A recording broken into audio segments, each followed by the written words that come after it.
Halo, Assalamualaikum. Bagaimana kabarnya hari ini? Kakak-kakak yang soleh dan soleha, mudah-mudahan semuanya dalam keadaan sehat ya. Hari ini kita akan belajar tematik dengan tema globalisasi dengan subtema globalisasi dan cinta tanah air. Dan hari ini kita akan memasuki pembelajaran yang kedua dan ketiga.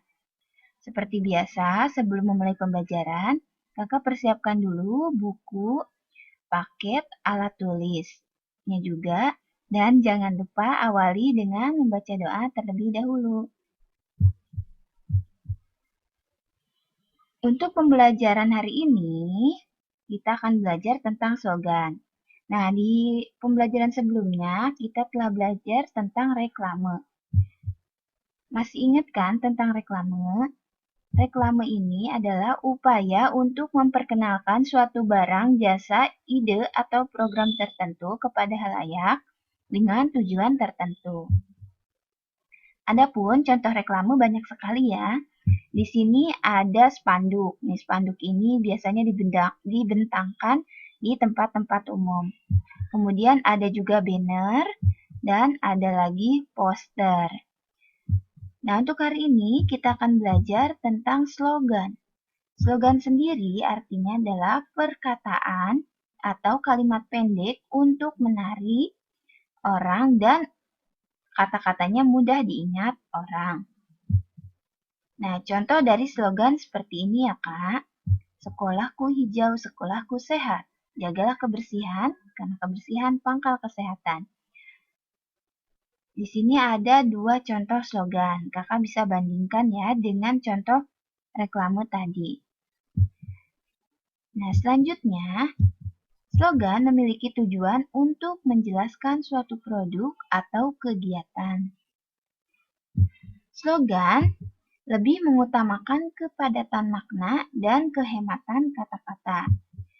Jadi, beda antara slogan dan poster, yaitu kalau slogan banyak tulisan, gambarnya hanya sebagai pendukung saja. Sementara poster lebih didominasi oleh gambar, jadi kata-katanya lebih sedikit ya. Tadi kakak bandingkan dari gambar, contoh slogan, dan poster. Bisa juga dilihat contohnya ada di buku paket halaman 99.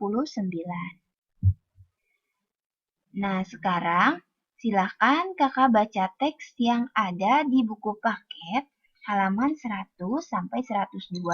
Di situ ada dua jenis teks yang berbeda. Nah, adapun perbandingan dari teks pertama dan teks kedua setelah kakak baca, diantaranya, teks pertama itu menceritakan tentang produsen lokal yang harus menerapkan gerakan berpikir global dan bertindak lokal di era globalisasi seperti ini. Kemudian di teks yang kedua yaitu tentang peringatan Hari Konsumen. Nah, dalam peringatan Hari Konsumen ini, konsumen diajak supaya menjadi konsumen yang cerdas, mandiri, dan cinta produk dalam negeri.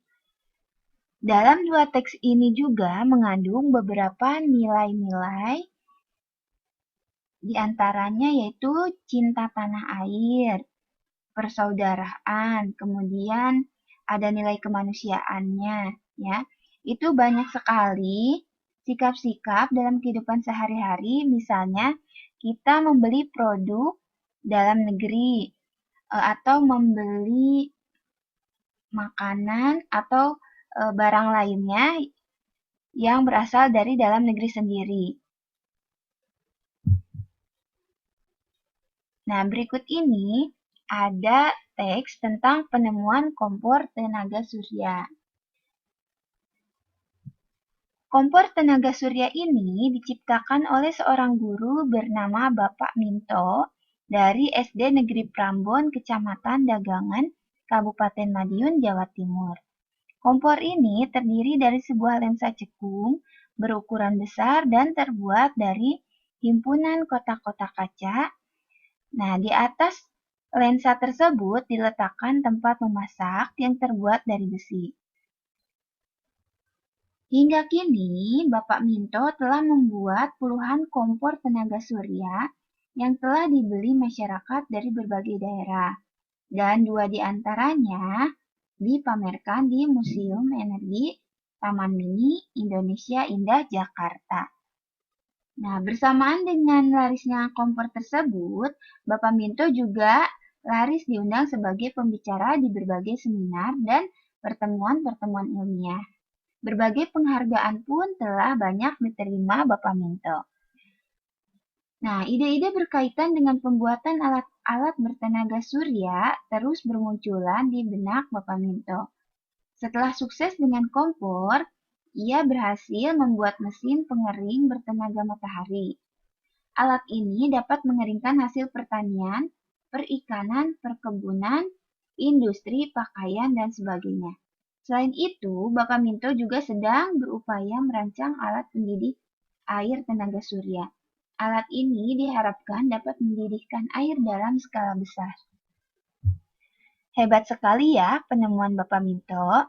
Nah, mudah-mudahan kakak-kakak semua bisa menjadi seorang penemu atau menciptakan alat yang bisa bermanfaat untuk banyak orang. Nah, dari bacaan tadi, ada pokok-pokok pikiran dari setiap paragrafnya. Silakan kakak isi pikiran pokok tiap paragraf pada bacaan yang ada di halaman 105. Nah, selanjutnya kita akan belajar membuat kompor tenaga surya. Adapun alat dan bahan yang digunakan yaitu kardus sebagai bahan dasar kompor, kemudian cat hitam untuk mewarnai bagian dalam kardus yang berfungsi untuk menyerap panas. Kemudian ada aluminium foil yang ditempelkan di seluruh permukaan tutup kardus yang gunanya untuk mengumpulkan dan memantulkan sinar matahari ke dalam kardus. Selain itu ada kaca akrilik yang diletakkan di atas kardus, gunanya untuk menahan panas di dalam kardus. Nah, itu alat dan bahan yang digunakan ketika kita akan membuat kompor tenaga surya. Nanti boleh dicoba ya, kalau kakak ada waktu ingin mencobanya.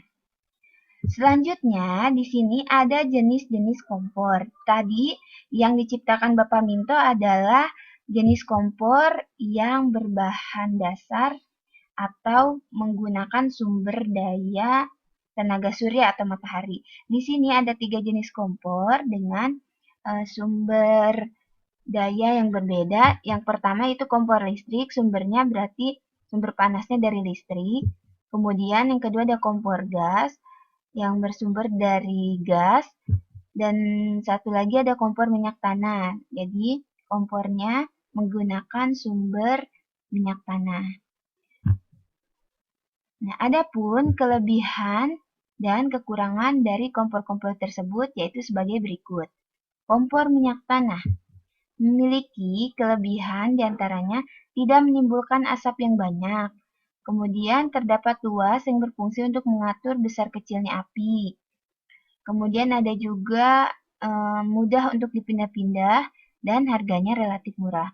Sementara kekurangannya yaitu kompor harus rutin dibersihkan karena terutama bagian sumbu dan sarang kompor.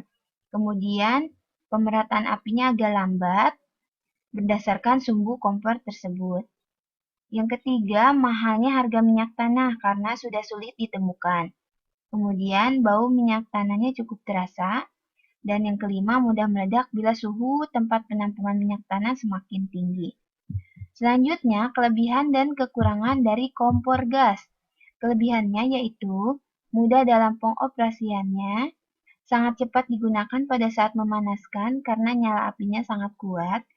Kemudian panas apinya merata, bahan bakar gas mudah ditemui, kompor cepat dingin setelah kompor dimatikan, dan kompor tetap dapat digunakan dalam keadaan listrik padam. Kemudian kekurangannya yaitu kebocoran gas dapat terjadi pada kompor gas tabung gas maupun selang gas yang dapat mengakibatkan kebakaran. Kemudian sedikit sulit dalam pemasangan karena membutuhkan instalasi pipa gas dan tabung gas yang terpisah dengan kompor. Dan yang ketiga yaitu membutuhkan tempat khusus untuk menyimpan tabung gas. Terakhir yaitu kelebihan dan kekurangan kompor listrik. Kelebihan dari kompor listrik yaitu kompor listrik lebih ramah lingkungan karena tidak mengeluarkan polusi atau CO2 ya atau karbon dioksida. Kemudian tidak berisiko kompor meledak. Dan yang ketiga mudah dalam pengoperasiannya. Sementara kekurangan kompor listrik yaitu harga kompor jenis ini lebih mahal dari kompor gas. Kemudian tidak bisa digunakan pada saat listrik padam, dan kompor ini membutuhkan daya listrik yang cukup besar, sehingga mengakibatkan tagihan listrik menjadi membengkak. Nah, itulah kelebihan dan kekurangan dari setiap jenis kompor. Demikian pemaparan materi dari Ibu hari ini. Terima kasih untuk semuanya, semoga bermanfaat. Tetap semangat belajar dan selalu jaga kesehatan. Wassalamualaikum warahmatullahi wabarakatuh.